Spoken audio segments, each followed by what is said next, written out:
So,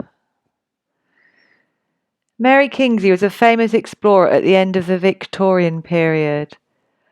I once came upon a leopard. Nice short sentence there.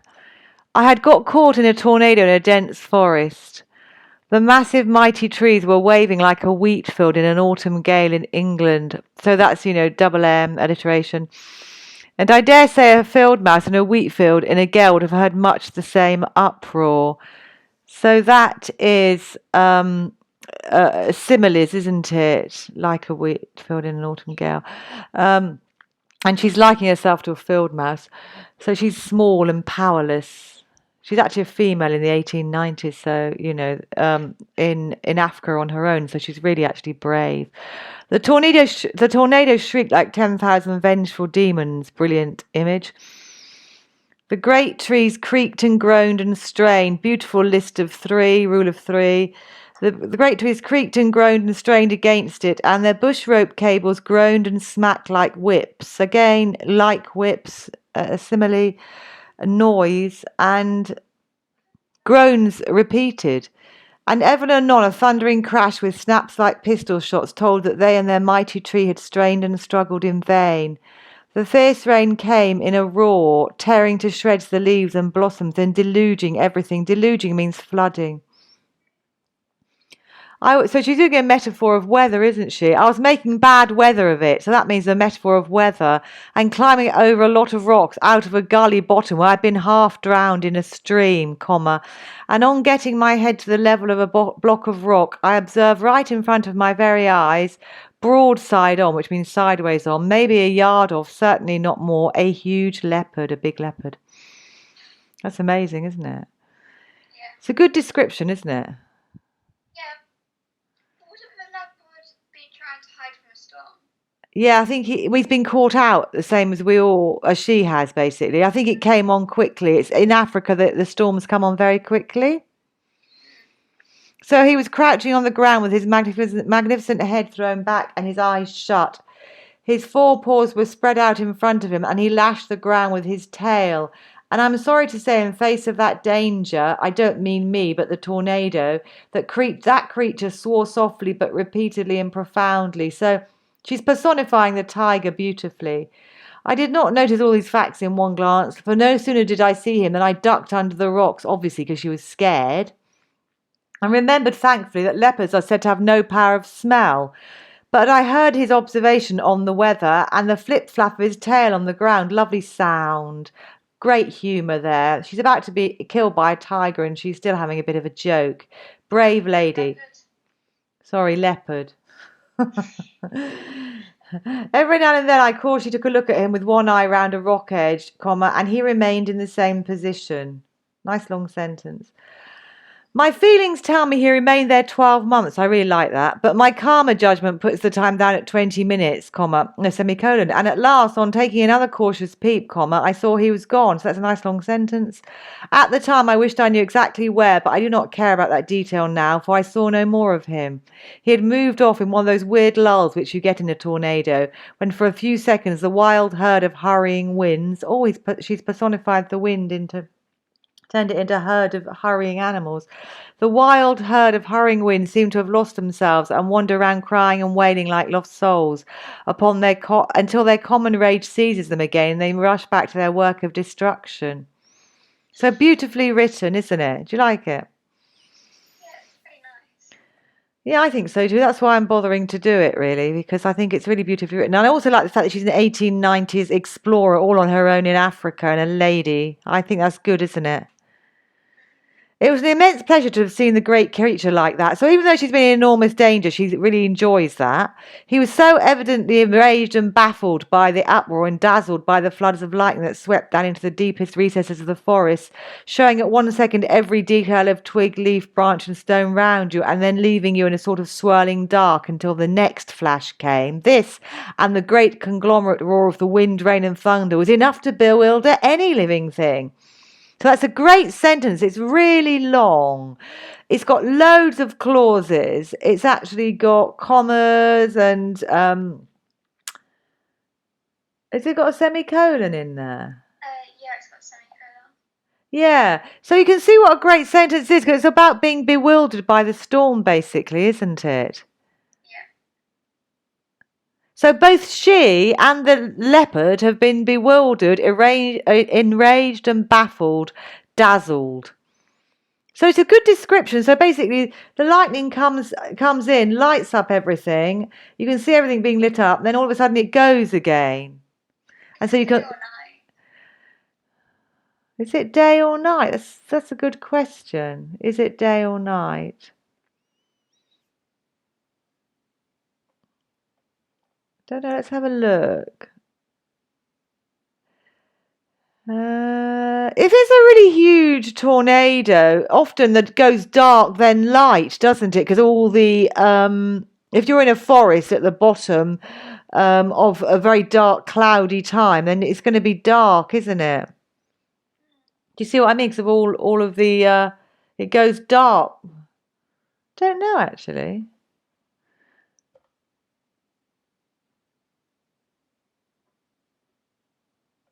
Yeah. Yeah. So it goes dark anyway. So obviously, at one point the lightning lights up, lot, and then it goes dark with all the clouds and the sort of the all the trees closing in. Basically, it's one of these obviously dark, deep African forests, isn't it? Yeah. So there's a dot. One would imagine this actually you can get this on free on Project Gutenberg. This is it's not necessarily the next bit of it. Oops, I don't know what that is. That's my breaking news on the coronavirus. We won't look at that, will we? Ooh. No. I've never hurt a leopard intentionally, semicolon. I'm habitually kind to animals, and besides, I do not think it is ladylike to go shooting things with a gun.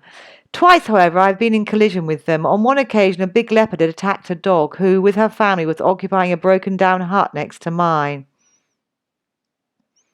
The dog was a half-bred boarhound and a savage brute on her own account.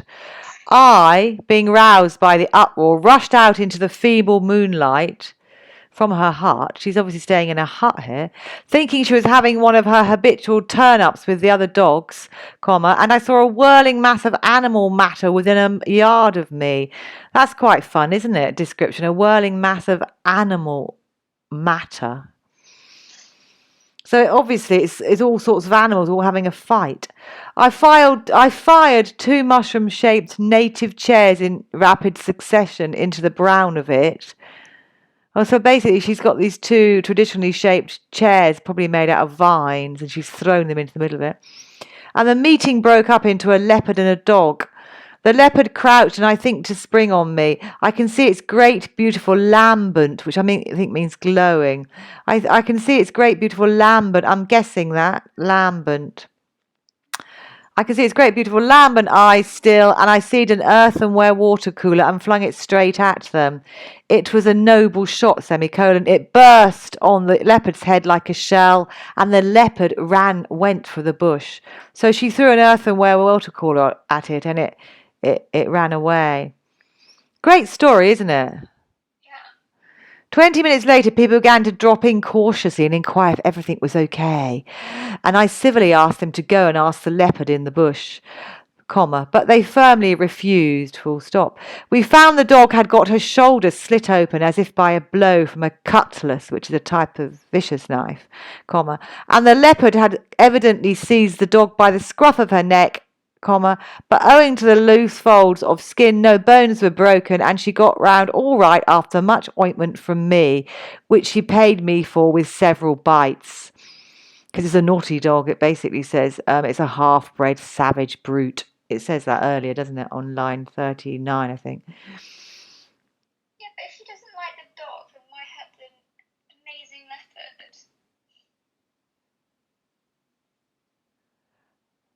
Why hurt the amazing leopard? She doesn't like the dog. Because it might get the dog and then it might get her, basically. Yeah. And also she had her family. Yeah, fine. Yeah. Anyway, she didn't hurt it. She just threw it at his head and then it cracked and it ran off. So this is adapted from Travels in West Africa by Mary Kingsley. Adapted from Travels in West Africa by Mary Kingsley. So you can get that on Project Gutenberg. So broadside means alongside. What does conglomerate mean? Line 32.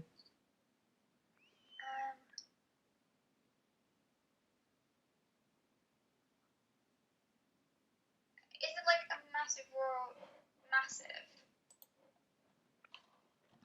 Conglomerate usually means sort of something gathered together. Conglomerate. You have companies that are conglomerates.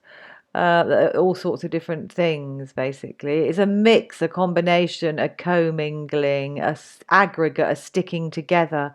Yeah, relating to a conglomerate, especially a large corporation. So she's using it in a weird way. Hang on, what does it say? Until the next flash came, this and the great conglomerate war of the wind, rain, and thunder. So the mixing, commingling of the wind, rain, and thunder. Yeah. It's conglomerate. What's bewilder mean in line 32? Like in amazement. Let's just have a look at the context. Is it, yeah, was enough to bewilder any living things. So it means to confuse at that point. So that context of that is to confuse. Because the great conglomerate roar of the wind, rain, and thunder was enough to bewilder any living thing. So it means to confuse. Yeah? So the context of it is slightly different. Civilly, what does civilly mean in line 47? I civilly asked them to go and ask the leopard in the bush, but they firmly refused. Kindly. I think it's politely. She's having a sort of joke, isn't she? Yeah. So the comparison between the narrator Mary Kingsley and a field mouse is obviously that Mary Kingsley feels kind of tiny and insignificant, like a field mouse in line 3. Yeah, and in those days, women wouldn't have been like held to like be like brave. Yeah, and in those days, women perhaps wouldn't have been seen as brave. Yeah, yeah. Why is Kingsley thankful that the leopards are said to have no power of smell? That's an easy question, is it? Line 17 to 18. The leopard might have killed her. Say that again? If the leopard might have smelt her, it might have killed her. Yeah, if the leopard smelt her, it would kill her, wouldn't it? Yes. So they've got no smell. I didn't know that. Are said to have no power. I can't believe that, actually. What is meant by the phrase, I heard his observation on the weather, line 18? What does she mean by that?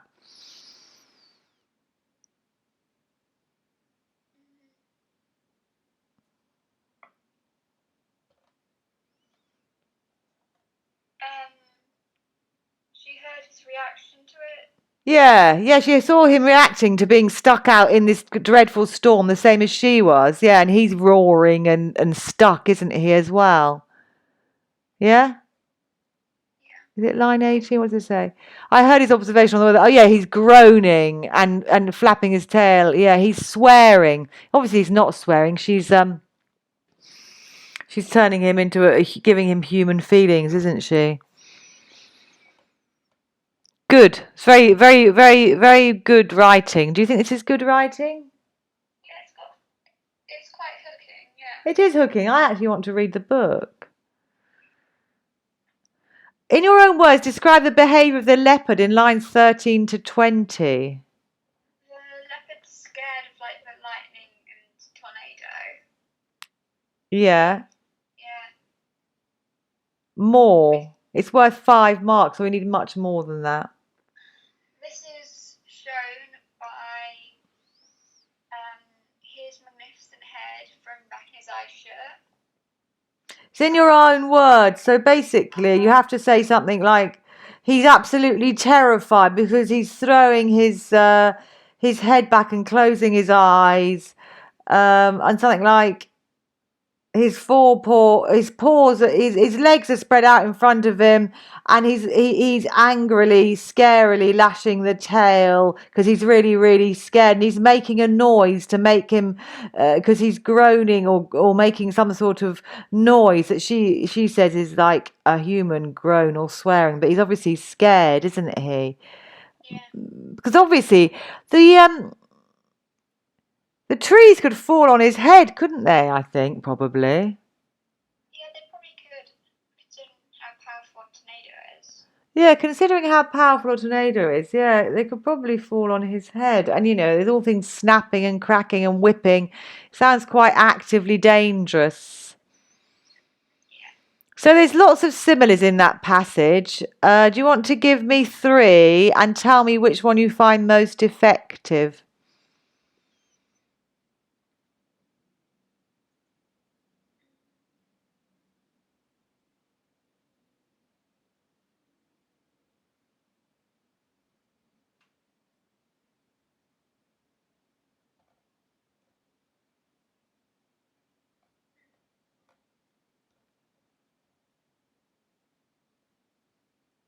Three similes.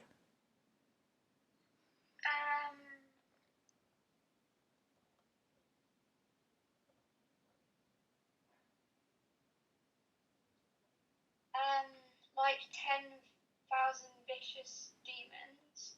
Good, yeah, good. 10,000 vicious demons, yes, there's one.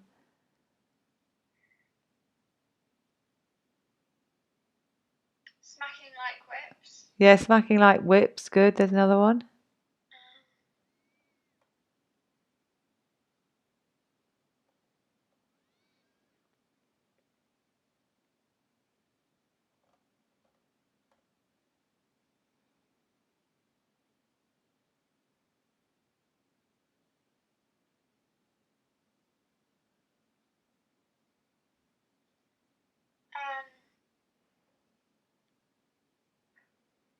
Like a wheat field in autumn girl in England. Yeah, good, good. Hang on, so it's like a wheat field in an autumn gale in England. Yeah, so there's 3 similes.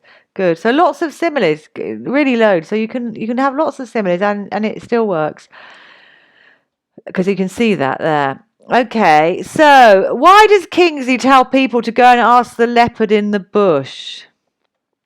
Line 47. See if leopard's okay.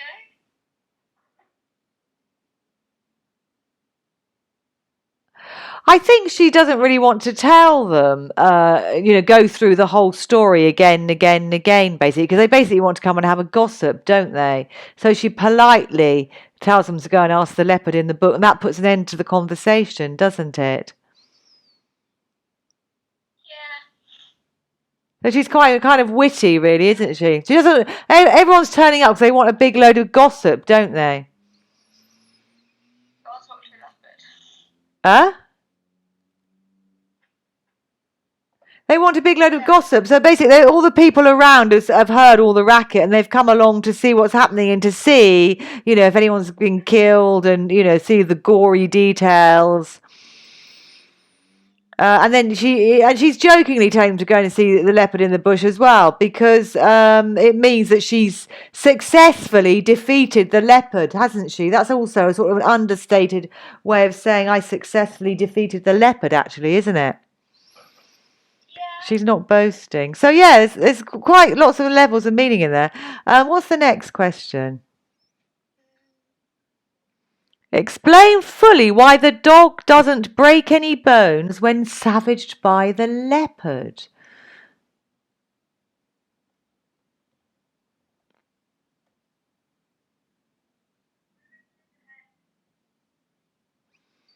So why doesn't the dog break any bones when savaged by the leopard?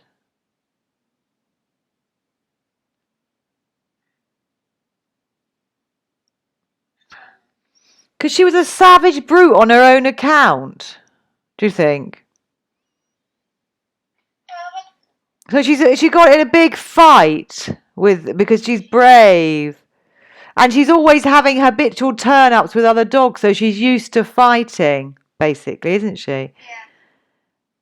Used to getting Yeah, and so basically she managed to keep the leopard off for a while until Mary Kingsley came and helped out. She wouldn't obviously have been able to keep the leopard off for very long. And also, the leopard obviously also wanted to eat the babies, because I suppose little puppies are quite tasty. Do you think? No, you don't think so, but I think leopards probably do. So, what's our next one? Oh yeah, so this is how similar is Mary Kingsley to other explorers? The other one's easy. How does the dog respond when treated with ointment by Kingsley? You can say that. How does the dog respond? You can answer that one.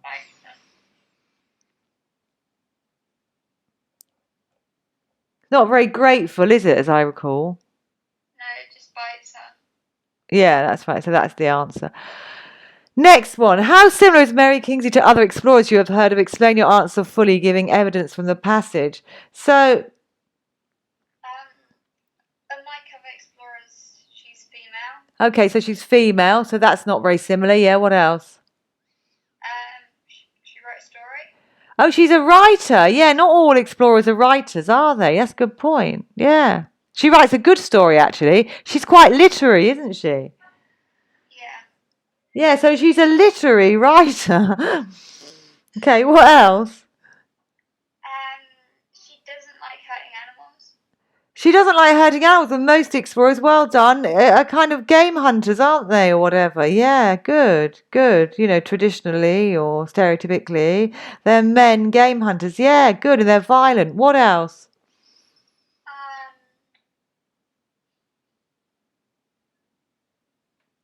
She's fought off a leopard. She's fought off a leopard. So that's similar to other explorers, isn't it? Because they have big adventures like that, don't they? So they go to exotic locations and have big adventures on their own. So that makes her sort of like a normal explorer, doesn't it? Yeah. Oh, she's brave as well and an adventurer. That makes her a normal explorer, doesn't it?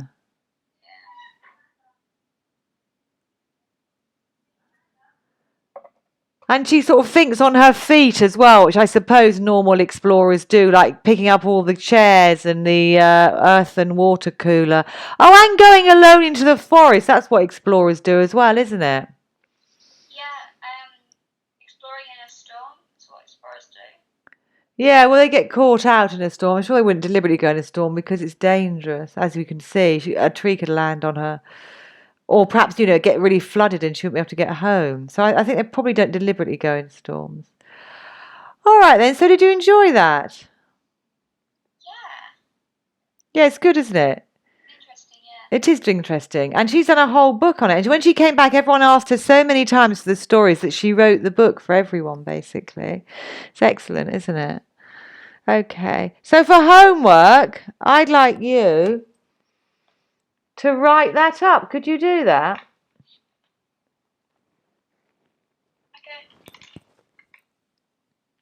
Do you think that would be useful? It would help you to remember, wouldn't it? All the really good techniques that she's used, and it would be stuck in your head, all that lovely language and imagery and metaphors, isn't it? Yeah. And it's really got a lovely, delicate humour as well in that I really liked. All right then. So brilliant. Well done, Anna.